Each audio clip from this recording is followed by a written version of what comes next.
Hi, I'm Eric. And I'm Dick. We're the Annuity guys. Boy, I love roller coasters, Dick. But not financial roller coasters. But I tell you what, it's just been crazy. Yeah. So. Well, and this isn't so unusual, Eric, No. for a stock market. I think that we've been lulled to sleep a little bit. I mean, what's it been? 6-7 years. Yeah, we've had a nice little bull run. Nice little bull run. Yeah. And it's a little reminiscent of folks when you go back in the 80s, the late 80s and 90s, when it's like you can do no wrong. Yeah. The market may drop for a moment, it's right back up. That's it. Well, and that's exactly it. You talk about getting whiplash from the market because we're down a percent, we're up a percent, down, up, down. Yeah. It's just been crazy. Well, and what I think everyone is bracing themselves for at this point is it going to be a drop of 20%? Right. And it's still fresh in our minds going back to 2008.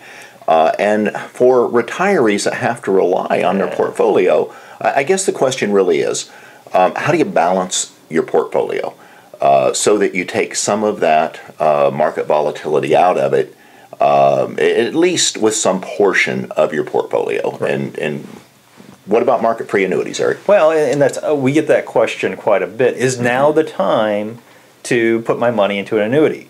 And obviously, with a market-free, or if we're looking at an indexed annuity, is it a time to put money into something?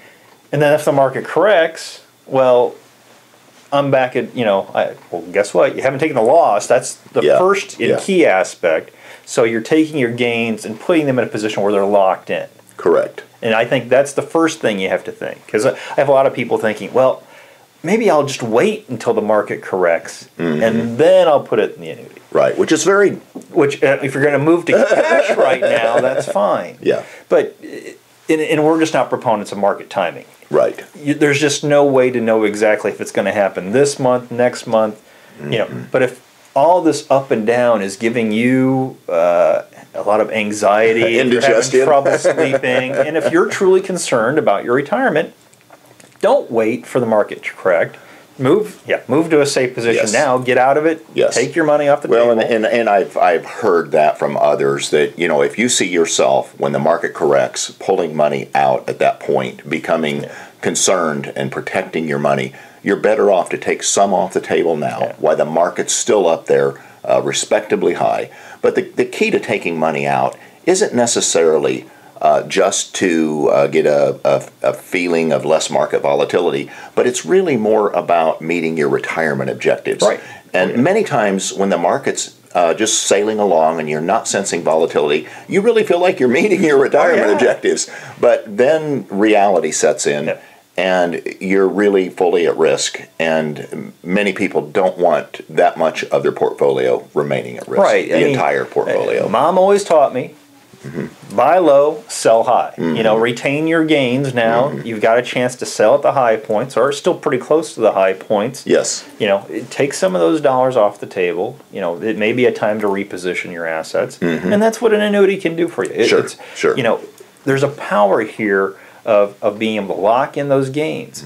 And then there's the element of what I call the annual reset. Now, not every annuity has an annual reset. Right. The hybrid style, the fixed index. Quite a few of them do. Some of them have biannual resets now in 3, 4, 5 years. But I like the annual reset model where I get a chance to play again every year from whatever that level is. Without going backwards. Don't go backwards. So that you actually can have some nice, consistent gains in your portfolio without any risk to the principal from the market, market elements. Yeah. The nice thing is here, I put dollars in today, the market drops 20%. My portfolio doesn't drop. It stays right where it was. And then I get to start over from that new 20% lower number with my annual reset a year from now. So, and Eric, when you're also preparing for income, when it's not just about the growth, but you know that you have an income number, you have some gap in your income at retirement or at some point in your retirement, annuities can guarantee that you have the level of income you're going to need to get you through that time period, clear up to the end of your life, whatever that's going to be. And you buy an annuity for the guarantees. Yeah. And if you're needing income or needing a portion of that portfolio to provide income for you, it's just a smart decision. Yes, I mean, yes. you have to at least consider what that's going to do and what part of your foundational income it's going to cover, and much more secure than having Right. a guarantee for that number. Right. And folks, when we talk about market-free annuities, there's a whole gamut of market-free annuities. The key to that terminology is just to know that a market-free annuity does not have any market risk involved in it.